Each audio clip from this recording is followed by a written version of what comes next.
evening and welcome to this episode of Solutions of Success. I'm your host, Paula Stinnett, and joining me tonight, the renowned Phil Ledbetter from Catoosa Family Collaborative.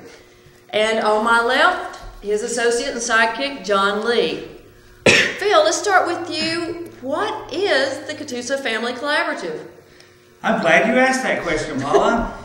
The Georgia Family Connection Partnership is actually a state agency, and there is a Family Connection Collaborative in every county, all 159 in the state of Georgia. I am the coordinator for Catoosa County, and I enjoy my job very much.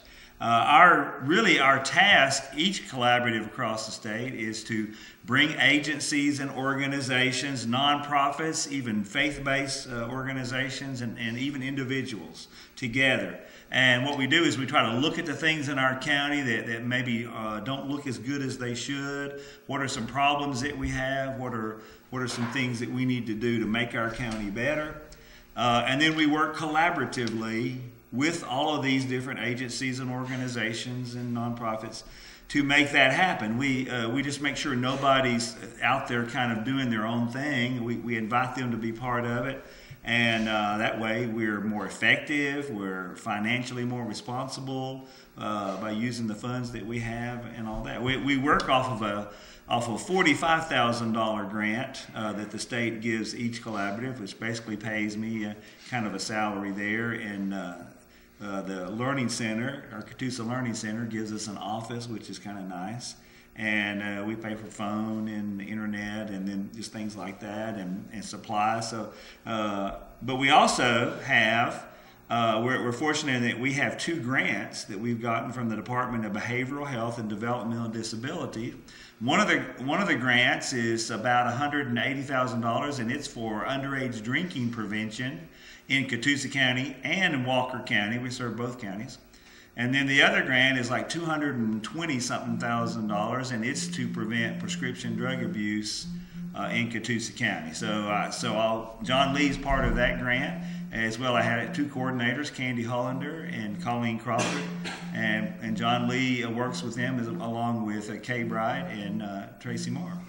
Wow, so this is a huge effort. You were telling me the Sheriff's Departments are part of it, the Juvenile Justice part of it, Family Crisis Center. Yeah. There was just a list. It sounded like 20 or more organizations, I would think. Oh, there's probably 60 or 70 different organizations that at one time or another come during the year to our collaborative meetings and are part of it. And some drop off and then we get new ones. But we have probably a good 60 or 70 different agencies or organizations. And you interact with every organization to make sure there's not duplicated efforts with that. That has to be a humongous job. I like it, and it's enjoyable, so I guess you don't think about how big the job is, but we really have a great staff, and what we do really seems to impact our community, so that really helps it along. Well, I can tell I worked with Candy. I have a sign in my front yard. Yeah, good. Be the wall. Yes. Teens and alcohol. Your staff is very aggressive, and they're out there, and they're saying, hey, we're here for a great purpose. I was at your meeting, and I had everyone at City Hall to wear blue. Good. You put a sign up at City Hall, too, didn't you? I did. Also at City Hall and at City Attorney's Office. Okay, good. I'm like, hey, everybody y'all have a sign. We appreciate that. So they all jumped on board. Fortunately, I, too, work with a lot of people who are really, they want to be out there and help others. Mm-hmm. So we are very blessed in this area that we have that. Definitely. Now, you said you operated a lot off of grants. Yes. And I know writing grants, and I've had that experience. Writing grants is not a simple task. Do you write the grants in-house? Yes, the first grant for our underage drinking prevention I wrote with a little help from some other people in our collaborative. And since that time, I was fortunate, the first coordinator for that grant was Candy Hollander, and so when I hired her for that, then she's written everything else since then. And then Colleen, who came on as Candy's assistant, helped to write the prescription drug abuse grant as well. So and John Lee has helped, and other people that we've had employed have been part of that. So. Well, it takes a village. It does There's take no a village. doubt. It takes a village. And I noticed when I was at your meeting, It was a full house. Mm-hmm. Full house. 60 people, I think, were there that day. We've had as many as 80, but most months we run between 50 and 60. Wow, that is a wonderful organization with a great cause. Well, John Lee. Yes, ma'am. How long have you been with Phil in the organization? I'm a little over 3 years at this point. Over 3 years. I came on when just a little bit after they got the alcohol grant. Okay. Well, you are the Dual County Defenders Youth Facilitator. That's a mouthful. Yeah. What is this? Dual County Defenders? Well, one of the first tasks they put me on was to create a youth action team when I first came in, so that most of these grants really want to see the youth involved. If you're doing something with youth, they want to see youth are getting involved and telling you what they respect, what they listen to, and that sort of thing. So one of the things they tasked me with was pulling together a youth group that would actually help us in the area of prevention. How many kids do you usually have, or youth do you have in your organization? I started off with 8. I have nearly 40 at this point. In a 3-year period of time, that's where we're at. Wow, that's a great increase. 40 young people. The original task was to get ages 13 through 18, and currently we've already moved past that. So some of those who aged out of the 18 mark area and we're moving on to college, but we're staying in the area, are still helping us. So we created the Dual County Champions to keep them with us, so that we still have our youth action team, and then we have a college age action team. Well, so it's all about the youth. It is all about the youth. I love that. I love what you're doing. Well, thank you. As a high school teacher, it's not always the easiest group to work with. No, it isn't. It has its separate challenges. Has the most fun. It does, but it has some of the most fun. I think so as well. You said their ages are 13 to 18. Are they all from right here? From where do these children come? Well, with the definition of dual county, that means we're working in Catoosa County and Walker County. So I have them from I have at least one student from every single school working with us, and as well as homeschool. That's excellent. Well, Walker, Catoosa, City of Chickamauga schools, the school system and superintendents have been wonderful working with this show. Awesome. And we are so blessed to have such great schools in our area. We do. We have wonderful schools in this area. We have great kids working in those schools, and getting them involved has been really great. Just seeing what they'll come up with and what they want to do to encourage the youth that are below them, that are younger than them, and help encourage them to stay on track and to not do drugs or drink alcohol and that sort of thing. Wow. And Candy Hollander, she champions Be the Wall. Yes. How did that start? Well, actually, we contacted this lady down in Florida several years back. Our first grant started in 2010, and we talked with her, and she had this social marketing campaign, and it was called Be the Wall Between Teens and Alcohol. And so for a certain amount, we sent her, we could get the materials and get the rights to use that. So we didn't create that, but we loved the concept. And we've had the teens put their name on a brick, and we've actually built, a simulated wall where we are, and that type of thing. To what it's saying is that as adults, and even as other teens that care about their friends, we need to be the wall between them and the alcohol. When we see they've gone too far, well, first of all, teens below the age of 21 aren't allowed. It's against the law to have alcohol, so they shouldn't have it at all. And we've found out a lot of data that if we can put off that first age of beginning to use alcohol till when it's 21 or older, the chances that they become addicted or an alcoholic or whatever are greatly diminished. There's a reasons why it's legally set at 21, because we love our teens, but we know sometimes teens don't make good decisions because of some of the things that are going on and mentally and emotionally as they're growing up. So you put them with alcohol and it makes it even worse, and we know the results of that. So yes, this social marketing campaign, Candy and her assistant at the time started working on that, and it's just grown from that. I think we have, John Lee, do you know how many yard signs we have out there? It seems like it's over 600 or 700 at this point. We're nearing 1,000 more, Yeah, because okay. this last batch that we got would put us slightly over that when they're Yeah. all put up. So we're slightly just below 1,000. And we have a system where we text everybody and tell them when to put the sign up and when to take it down. And right now they should all be up because it's prom season and graduation, and that's a time when teens tend to think that it's time to celebrate and to do something that's illegal for them to do. So we do it that time. We also do it during the holidays and things like that, when other times it seems like alcohol comes out of the cabinets at home and other places. Right, especially holiday times. Yes. Now, my 3 signs are up. I promise, my 3 signs are up, and we'll take them down whenever we get the text.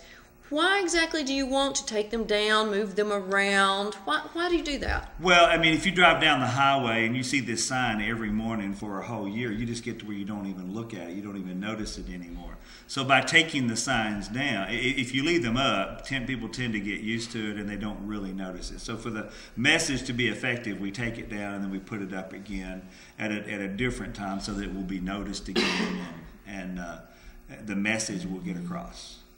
Great. I think that's a wonderful strategy to keep people from being desensitized to the signs.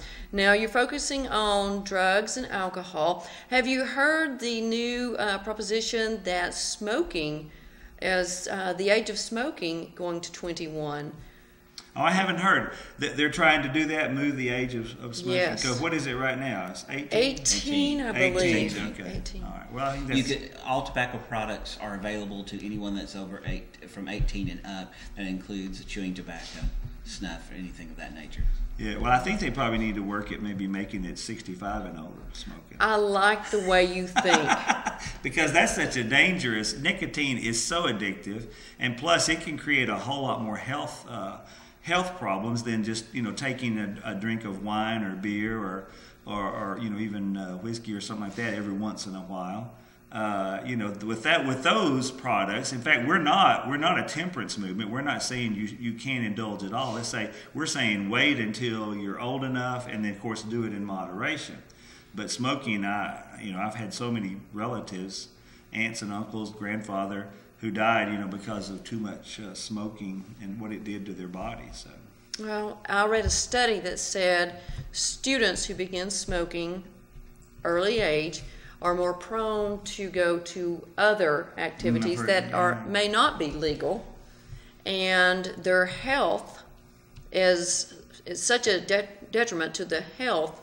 It's also running up insurance bills, etc., and indigent care from smoking. So I agree with you, 65 and up at least. Well, it's why I can't really believe that the marijuana movement is coming in, because it's smoking for the most part too. And we've done so much across this country, to cut down on where you can smoke, and that it's, secondhand smoke is bad. And now here we are legalizing the marijuana in a lot of states. And fortunately, Georgia just passed a law that said they could use the cannabis oil for like 6 or 7 various illnesses, that it really helps with those illnesses to prevent seizures or nausea and things like that. But it's not the part of the hemp plant or the marijuana leaf or whatever that it's not the part that has the THC. The THC. The THC that makes it so addictive and so bad, and gives you all that. It's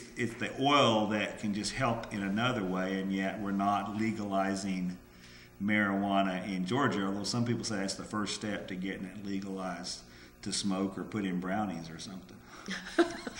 What? You haven't heard about putting marijuana in brownies? Never. Oh my gosh. Goodness, Phil. Such an education I get with you. Oh, you learn a lot when you get involved in the drug and alcohol world, but I'm sure. I've never even smoked a cigarette in my life. I haven't either. And that's the truth, Mom. Never have I smoked a cigarette in my life. So my mom watches. Good. Hey, Mom. I don't want to get caught. Even though I'm almost 50, I don't want my mama to know anything that I would do wrong. Yeah. I've got to be careful with that.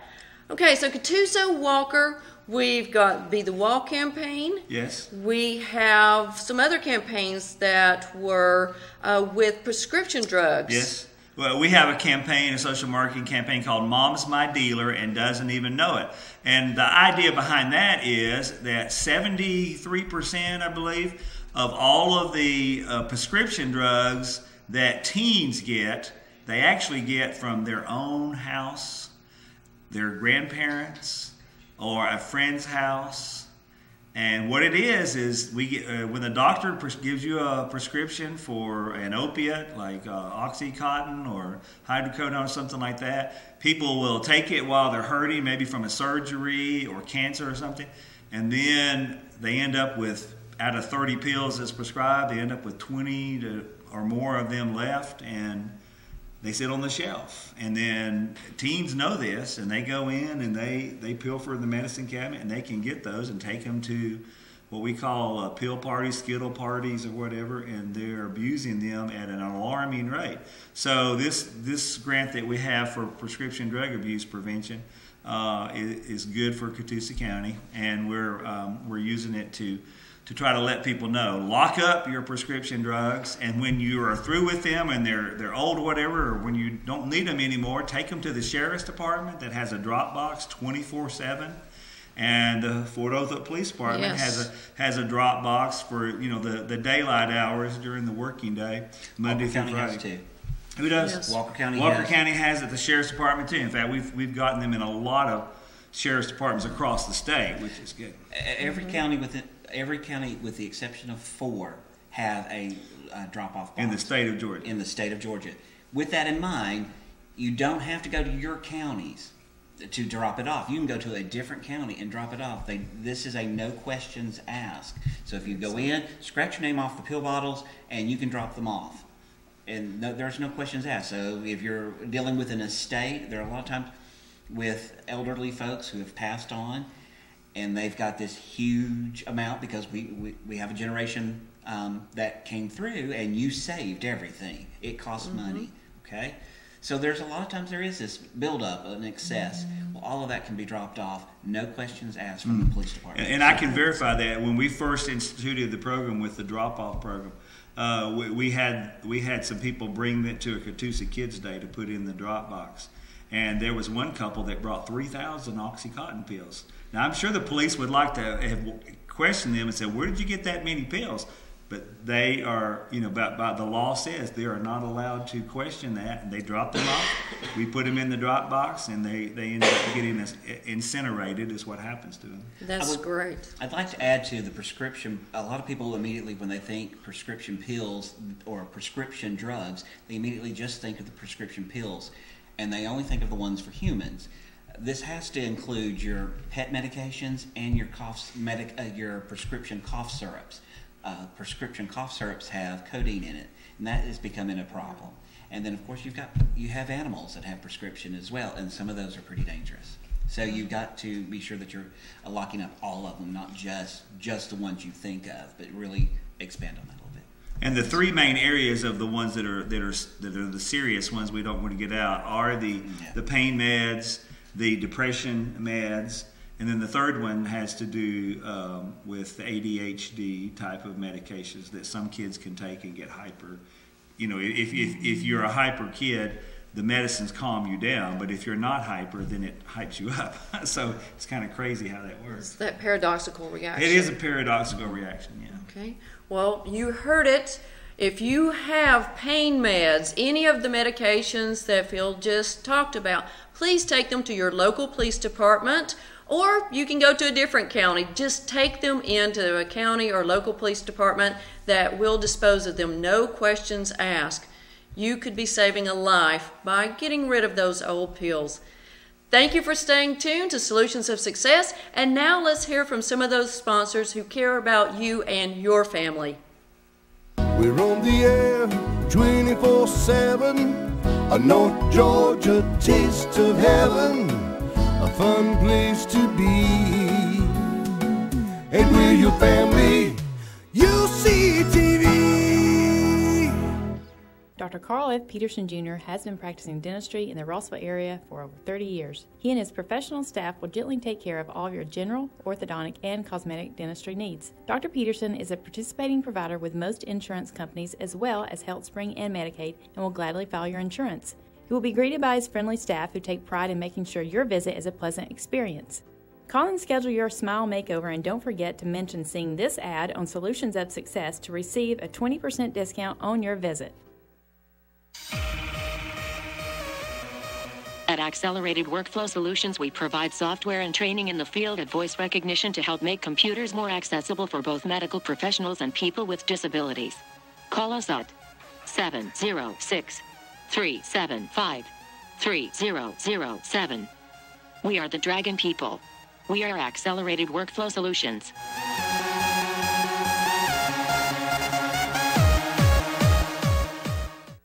Absolute Fit is an all-in-one fitness and weight management center. Our mission is to provide professional, friendly support in weight management and all levels of fitness training. We are located at 3012 Lafayette Road in Fort Oglethorpe, Georgia, just before you enter the Chickamauga battlefield. Remember our motto, don't cheat your body, and mention it and receive a $20 discount towards our J-Blast program. I knew I needed to lose some weight. I was, and I had a lot of people that had taken the class that wanted me to try it out. So I finally gave in. I said, okay, I'll do that. The exercise program is simple. It's 18 minutes a day right now, which will go up to 28 minutes a day. And I like the knowledge to know that I have to come in on Saturdays or whenever my class is, stand up in front of him and explain why I didn't do well or I did do well. So it's all about the accountability for me more than anything. Well, for me, I take my kids to school, swing by here. I'm usually, my schedule's a little more flexible than some people's, but for me, it's not about I don't have time, it's about I make time. I would find the time, I'd find that 18 minutes somewhere, even if I have a really tight schedule, I'd find that time because it's that important to me. But it's only, like I said, 5 minutes, and then our little exercise routine that we do, they're 1 minute apiece, and you just keep moving for a minute. You get 30 seconds between each one, and then another 5 minutes, and to me that's not a lot, but you can actually accomplish a lot in 18 minutes that you didn't know you could accomplish. Well, he holds you accountable, but then you feel like you've let your class down if you have to come in and explain, oh, I gained a pound because I went out and had this party and I ate what I knew I wasn't supposed to eat. And I don't ever want to have to get in front of them or him and tell them why I gained weight. We go through a presentation to start with. This just helps kind of restructure the way you think about things. And then all of the members in the class are very supportive. We support each other. If you've had a bad week and then you've still lost weight at the end of it, everybody's excited. Because you do have rough weeks. You have weeks where you feel like, I don't think I did what I could do, but then when you come in and get on the scale and you've still lost weight and everybody's clapping and they're excited for you, it really makes you feel a lot better about what you felt like you didn't do so well on. For me, it's the supportiveness. It's knowing that there are other people there that'll support me no matter what. If I have a bad week, they're still supportive. If I have a good week, they're supportive. It doesn't matter. And knowing that I can come in and cry on Jack's shoulder if that's what I need to do helps me out a whole lot. And I've had bad days. I've had bad weeks. We've had to discuss. He's had to talk me down off the ledge a couple of times, but I like this knowing that they care, because you don't find that everywhere. Sometimes you go somewhere, they just give you a pill and send you on your way. He actually is all about trying to change your life and the way you think about things, and I like that about Jack. I think I walk a little taller than I did a year ago, which is pretty big. You start to feel a lot better about yourself and the way you look, and for me that's big, because I've never felt that way. I've struggled in my entire life with stuff like that, so it's big. Since March 21st of last year, I'm down 40 pounds. Just that, I think most everybody you talk to would tell you that if I can do it, anybody can do it.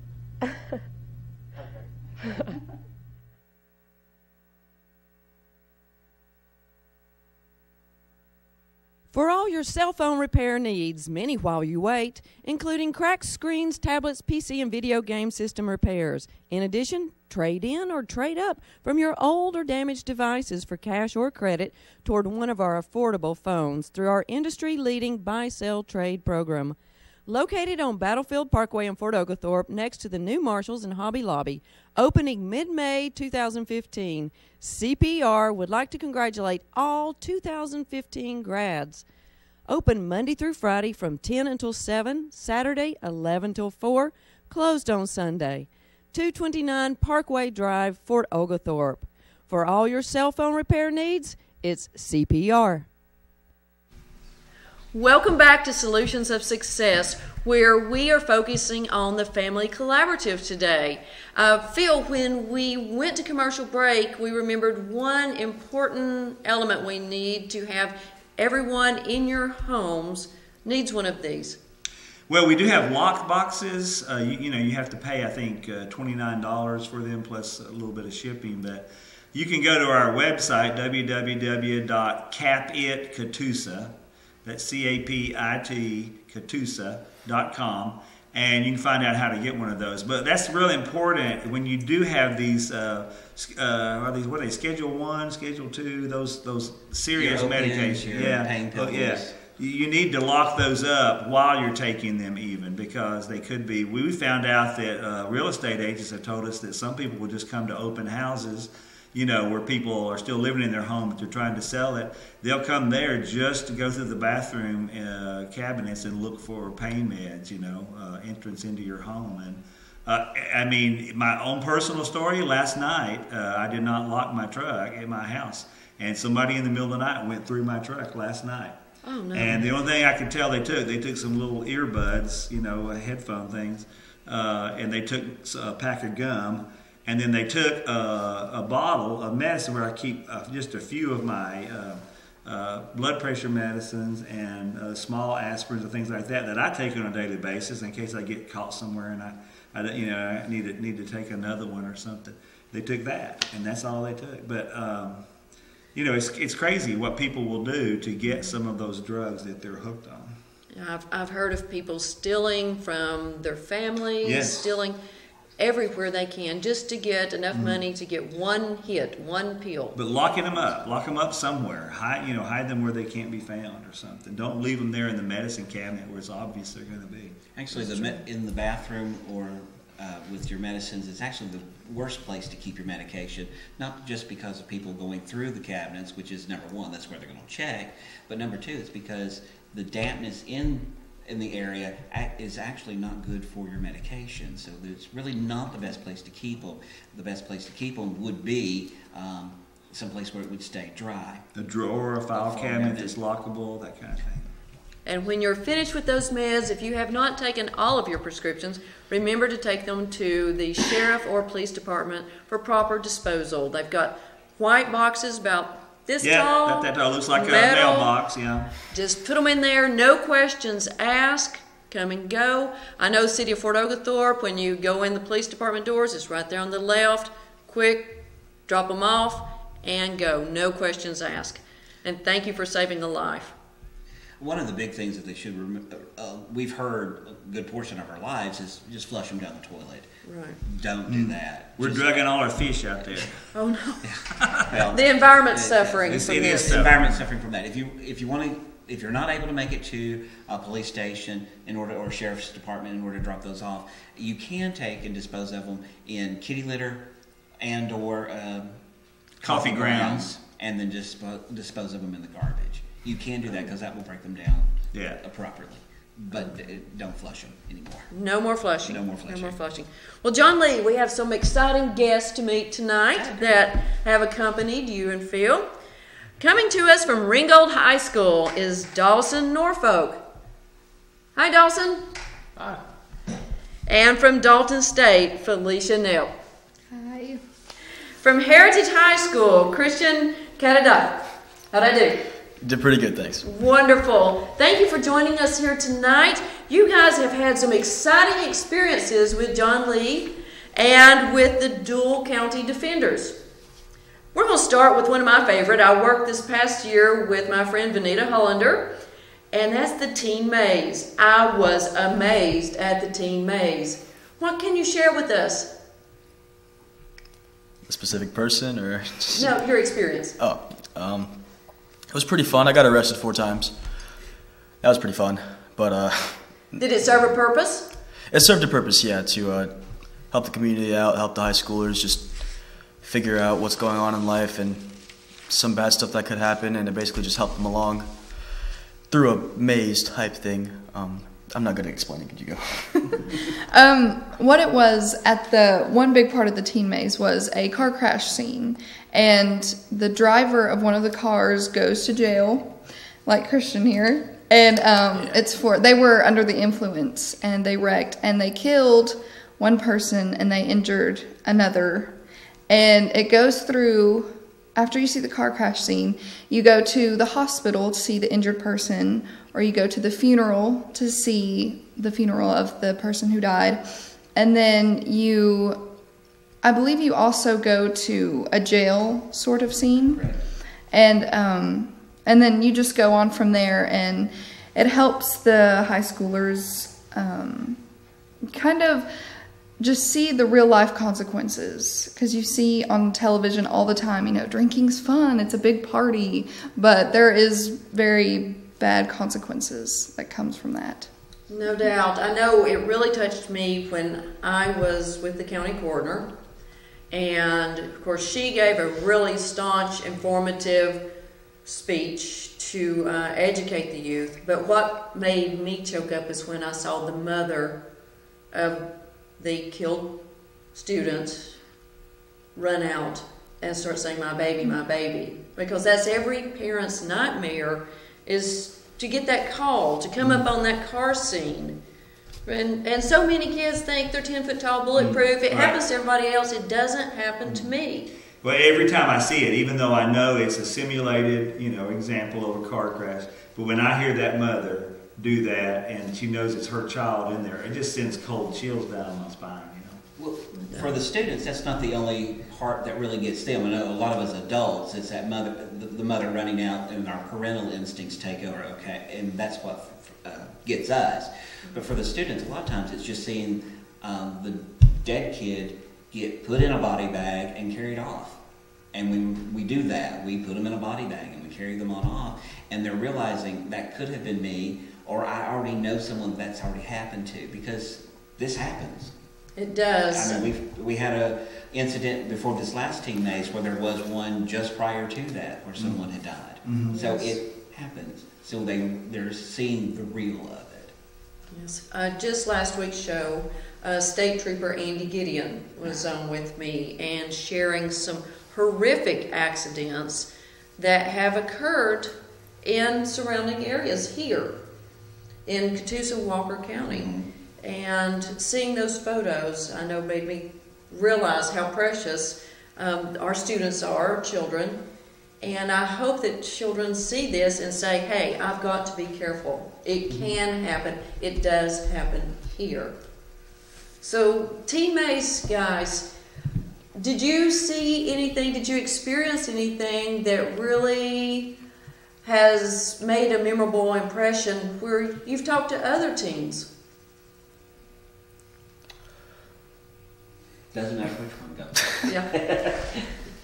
For me personally, I guess I got to play an injured person in the car crash scene, and they take you to a simulated ER room, and they follow through with all the procedures. They put the feeding tube in you, and they shock you if you're not breathing and so forth. And it's just, when you go in that room, it's dead quiet. Like, all the kids, they're just staring at you. And it's finally, like, sinking into them, like, wow, because a lot of them, they may not have ever been in a situation like that in an ER room or anything. So it's really cool to see them finally realizing that this is real. This is a real problem. And let me say that after the crash scene and all of that Felicia's talking about, we also have them go into another scenario where they go on a date. And in that date, a third of them get an STD, a third of them get pregnant, And we even have the boys go through that scenario. And then a third of them, they get strung out on prescription drugs and have to go to rehab.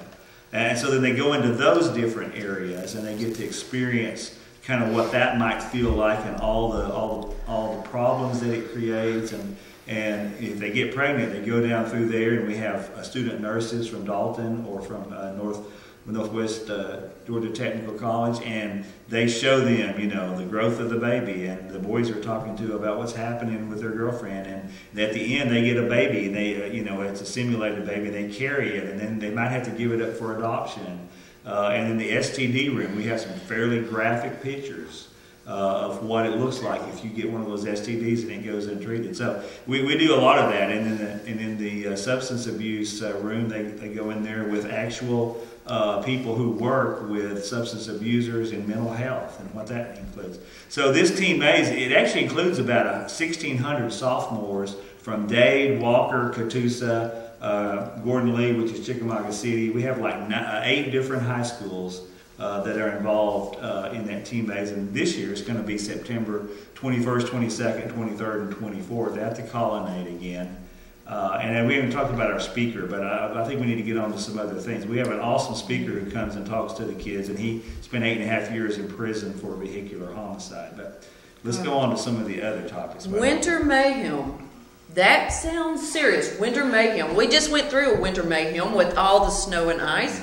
So what is it to you guys? Well, I'll get them to jump in here in just a second. Let me give you a quick start, because I don't know that they will actually explain this part, because I do have a lot of modest kids, but they put this together. One of the events that we wanted to do, and they came up with it completely on their own, well, not completely, but fairly much so, was to create an event where we could take and entertain younger students, elementary age students, while the staff was able to talk to the parents about underage drinking and prescription drug abuse. So they came up with the concept of Winter Mayhem, which was an interactive way to work with the younger kids while the parents are being, while we're talking to the parents. That's how it got started, but I'm going to let them describe a little more about what the event's like. Okay, great. Dawson, you had one of the best parts. You have to tell them what you were doing. During the Winter Mayhem, I actually worked as a troll in the ice spelling cave, where I would. I know I don't play the part. That's good. But we dressed up as trolls. I put on a beard and a full costume, and the kids would come up, and I would tell them certain words to spell while they were over there spelling the words. It was a race between 4 kids, 2 kids on one team, the other 2 kids on the other team. And we gave them easy words such as cat, hat. It just depended on what grade level they were in. We were using vocabulary words that I got from the school to start, to get them to work with. So in other words, they weren't using words that they've never heard before. It was ones that they've just learned to spell. Oh, good. Age appropriate and gave them success. Right. Great. Felicia, you got to do the river run. I did. That was, we had icebergs, and what you do, you tell the kids, you're going to get across the river and you're going to put down your icebergs to walk on the river and get across. Well, the trick is that you have to keep moving and you have to keep picking up the last iceberg and passing it to the first person, because we had our little ice monster, I guess you could call him. He would take the icebergs and make it harder for you to get across. So that was kind of a good team building activity, and kind of gave the kids a chance to meet, other children that they might not have known before. So. Wow. You guys are so creative. I am impressed. I want to do this myself. Well, Cloud Springs Elementary was kind enough to let us come in for our first time ever to doing the whole thing, and they had a blast. I saved the best one for last. Was Christian was a penguin. Oh. And I'm gonna let him tell you how that one went. Christian? Well, basically me and a bunch of other people were dressed in penguin suits. And basically we would be standing behind these poles, and we'd give the instructions to the kids as to, they would get these snowballs, like little fake cotton balls or whatever, we call them snowballs, and they would throw them at the penguins. And we'd tally up the score. But eventually, all these kids got too excited, and we just forgot about the score thing. We just let them throw. And sometimes when the Penguins would hit them, the Penguins would squawk back, or like me, I'd pick up the snowball and throw it back at them. And I guess they really enjoyed that, apparently. So, yeah, they had a lot of fun with that, I guess so. And, yeah, it was fun. But the suits were hot. The suits were really hot. Start on that. Yeah, suits were hot. We could have used, some freezing in there to help some of the suits. Turn the air conditioner down real low. Well, there was a couple of other events. We had a Jack Frost dance-off, and it's like a large area freeze tag. And it was the students that were working with us, the defenders, they were in these morph suits. In other words, you couldn't see their faces, they just were in these morph suits. And then we had another tunnel that we built that looked like icebergs hanging down, icicles hanging down, and they had to maneuver through those. So we have several events there to work with. And you had Elsa. You had we a had Elsa. Elsa. With Elsa. We had a picture made with Elsa. One of my defenders dressed up as Elsa did an awesome job. And it was just a lot of fun. We just had a blast. Yeah. Sounds great. I think I want to come to this next time. Just let me know. Oh, I don't want to go with the parents. I want to stay and play with the kids. The parents wanted to do that too. We did give a lot of good information about how to work with younger kids to make sure that they don't get into those when they get a little older. And sometimes elementary age kids even start drinking. They start raiding mom and dad's liquor cabinet or whatever. So the youngest we've heard is 6. 6 years old, exactly. Yeah. 6 years old. So we talked with the parents and said, here are some things to look for, and here's how you can work at making sure that doesn't happen. And 9 is very common. Yeah. Oh dear. Thank you for staying tuned to Solutions of Success. And now a word from sponsors who care about you and your family. State Line Roofing and Home Improvement has been serving citizens in the tri-state area over a decade for both home and commercial construction, replacement, and repairs. Wayne Chapman has established an honorable reputation with credible references who will confirm the quality of his work. Give Wayne a call at 423-243-8590 for a free estimate consultation. State Line Roofing and Home Improvement encourages all students to invest their time in STEM programs through their local schools and colleges. Wait! We can recycle that! Rosie the Recycler! Hello, kids! If every American just recycled 1/10 of every newspaper, then we could save 25,000 trees per year. Wow! Remember, we did not inherit this earth from our ancestors. We're borrowing it from our children. Be a part of Keep Fort Oglethorpe Beautiful. Call the number you see at the bottom of your screen now to become a part of Keeping Fort Oglethorpe Green. This is Council Lady Paula Stinnett. God bless and keep America beautiful. We've got the power.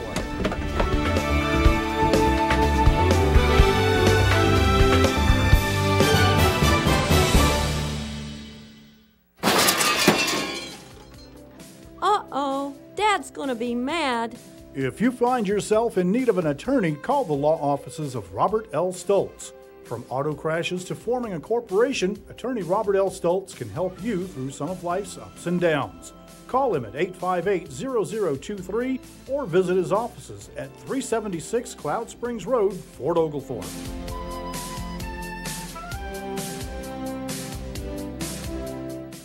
Bingo! Make a date every Friday and Saturday evening to go to the American Legion Post 40 in Ringgold to play bingo. We love bingo! It's fun for kids of all ages. Bingo is for veterans. Great food, lots of fun, and money to be won. Bingo! Bingo! Bring your family and friends to the American Legion Post 40 in Ringgold.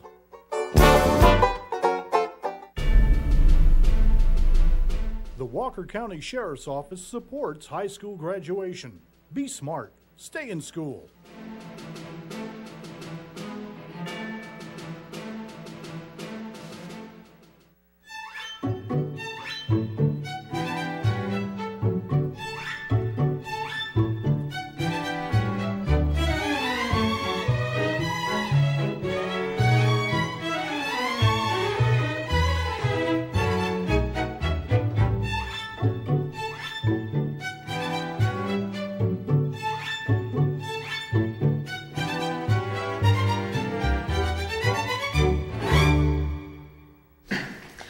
Welcome back to Solutions of Success. And now John Lee brought a video to share with us. Let's roll it, Zach.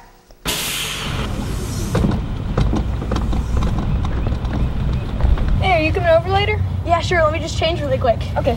Youth ages 9 through 20 use alcohol more than any other substance. 82% of high school students who consume alcohol drink at their own home or someone else's home. Youth who consume alcohol are 5 times more likely to become dependent on or abuse alcohol than those who wait until age 21. Wow, that's a startling video. I mean, it really puts facts out there, and it's an eye-opener. For a lot of people, it really is, because they don't realize that students alcohol is so readily available for students. Most students will get alcohol from their own home or from a neighbor's home. It is not a fake ID going to the corner market. It's not that anymore. That is on our list. It's like 3 or 4% at best. That's how low down the list on that. It is literally in the home. And parents need to check that. I mean, dads, if you got a 6-pack of beer in there, you count them all the time. If you got a teenager in the home, and you knew that you had 5 beers there, and you only have 4 when you open that refrigerator, then find out where that 5th one went, because that's what's happening. Or sometimes they'll drink the wine, and then they'll put like water or something else back in there, kind of dilute it. So if your wine's tasting not quite as good as it normally does, then check on that too. That's how kids are getting alcohol. And don't stop with teens. It's not just teens. It starts at a very young age in a lot of cases. Yeah, you were telling me a 6-year-old. I cannot imagine a 6-year-old. Yeah, that's uncommon, but 9 is very common. Yeah. It's very common to hear of a 9-year-old who has gotten a hold and is already addicted to some kind of substance abuse because their brain hasn't stopped developing. Your brain doesn't stop developing until you're 25. Okay? You're more apt to get addicted to a substance before the age of 21. It's 10 times more likely than after that, and it's because your brain hasn't stopped developing. Oh, so mom and dad may be investing in one of those little dorm room size refrigerators, putting a lock on it, keeping an eye on that until your children are of age or have left home. That may be what saves their lives. Side effect. And I'm not talking about Phil sitting here. Side effect. What is side effect? Side effect is a production that we've gone around to most of the school system, as well as some of the churches and a couple of the civic organizations, to talk about prescription drug abuse and misuse. It's a production that starts out with 3 acts. First act is with students who have just normal play production, just like that, runs about 15, 17 minutes. The second act actually deals with questions and answers to the characters. So when the audience is sitting there, they have an opportunity to ask the character, not the actor, but the character, to find out what happened next? How did you get off the drugs? This sort of thing.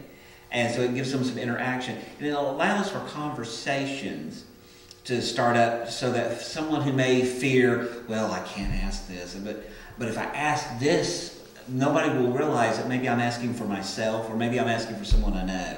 So it alleviates that pressure to really start opening up conversations. And it's done with, I take 7 actors with me every time I go. We do the first portion and they really get into the improv questioning and answering session. And that has proved to be very helpful to a lot of people to get that, to talk to people and feel free to talk. So it gives you an anonymous, an ambiguity. The 3 scenarios are, the first one is one girl is an athlete and she's injured while playing that sport, and then she has to take pain meds and she's on crutches, and then she gets hooked on those pain medications. And then the second scenario is a young woman, whose parents have gone through a divorce, and she's depressed, so she starts abusing alcohol and drugs, and even starts sneaking things out of her from her grandmother. And she does a self-medicated. She saw her mother taking an anti-anxiety medication, so she felt like, well, I'm going through the same thing, I should be taking it, or I could take it. And that's how she becomes addicted. And then the third scenario is usually a young man who wants to party and maybe his life's not going well, so he's hooked on drugs and alcohol, and he's trying to get these two girls to go to the party and do these things, and he ends up dying because of an overdose. And then they kind of show that scenario too. So it's real powerful. Colleen Crawford, and I know John Lee helped too, but they wrote this actual side effects skit. Yeah, Colleen Crawford, actually, my boss. That's my boss. She wrote it, and when we first performed it and did the read-through, some of the students that we had, which were the defenders, that we had it there for one of our meetings, and they put some input to make it very real. Yeah. Instead of just, well, this is just la la la la. To make it more modern for today's teens. Yeah. Well, and you have to Right. keep them focused and keep them entertained. Again, what talented staff, dedicated individuals work with you? It's incredible. It's just incredible. We're amazing. Yeah. You are. Do you want the kids to say anything? I think all three of them have y'all been in the side effects skit at one time? Yes. Okay. Felicia and Christian have both been in it as actors, and Dawson has been our tech person on multiple occasions. Yeah. Is there anything you guys would like to add for side effects? It's awesome. It's awesome. I guess. Okay, good to know. Good to know. Again, it's teens working with teens. Correct. Right. And that really Best way gets to the message. communicate. Yes. If you want to take and talk to teens, you get down to their level. Well, if you're working with teens already to talk to other teens, it makes sense. Instead of just, okay, I'm 50-something. Easy, John Lee. So, relating, sometimes I may not quite get it quite right. I agree with that. But when I'm working with my teens and they can and explaining to them how it goes, and they get the opportunity to explain to other teens, and especially the kids that are younger than they are, there is a connection. Yes. They see it, they know it, and they feel like it's real. Well, that peer connection is definitely a strong, motivating connection, a relationship that they have. Georgia Teen Institute. That sounds impressive. It does sound impressive. Georgia Teen Institute, we go every year. It's an opportunity to mix and mingle with other students from across the entire state of Georgia. They get an opportunity to take some classes, as well as it's leadership classes. So it's things that they can do, will come back to the community and do. Okay, so they learn these leadership skills and how to put on a successful program. Like when we did Winter Mayhem, that was one of the things that they helped develop while we were at the Teen Institute, and they came back and they put it together. So in other words, GTI, as we often just shorten it down to, helps these students actually be better community servants. Wow, what a great program. Now, is this a day, 2 days?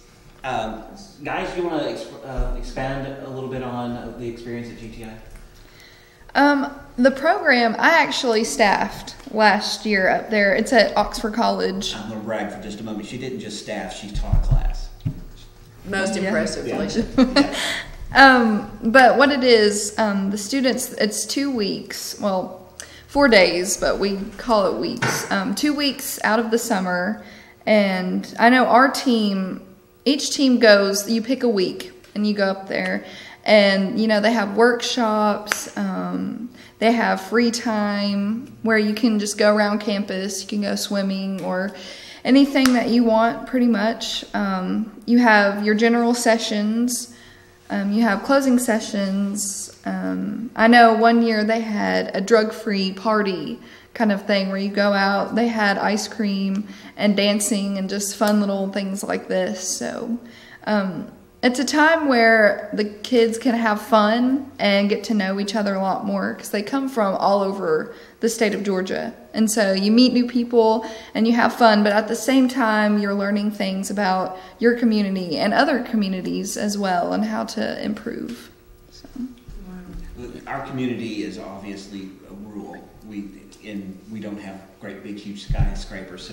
So it's a lot of fun to actually go and meet and talk to other students, and they're from these, like Atlanta area and Savannah area, where you've got these bigger cities and such, and there's just a huge difference in how you handle things here, or how we handle things here, and how they handle things there. So it's neat to actually get an interaction with other people from different cultures. And I'm not talking like, ooh, wow, from across the world. It's just right within the state of Georgia. We don't all do the same thing the same way. This is such cool ideas I didn't even know existed. I'm so upset that I don't. And I'm also so upset that there's so many other things here on this sheet that we're running out of time I noticed that and cannot cover. If a teenager wants to be part of this dynamic group that you have put together, how would he or she do that? It's very simple. First off, our next meeting is going to be May the 12th. It'll be Tuesday. We're 2 weeks away from that one, practically. May the 12th. It's from 6:30 to 8:30. And it will be at the Learning Center, which is right next door to the Catoosa County Library. It's real easy. Just come in and you'll see signs on where we're at, and that'll be our meeting. We have a great time during the meetings. It's a lot of fun. And we actually do a lot while we're there, which is a lot of planning. And it's an opportunity to find out what's going on. So we can do, like, here's where we're headed this time. We're doing this event over, like the Duck Derby. We did that. Catoosa Kids Day, we were there for that. So there's an opportunity to tell them what all's going on, and we get that opportunity to actually do community service. Wow. So May the 12th, 6:30, at the building right next to the Catoosa County Library, located on the Benton Place campus. It's called the Catoosa Learning Center. Catoosa Learning Center. So if you are interested in being a dual county defender, show up there. John Lee will be there. All these wonderful students will be there. Gentlemen, thank you so much for being with me this evening. Thank you for having us. And Felicia, thank you for being with me. God bless America. And as always, it's a great day to be in North Georgia.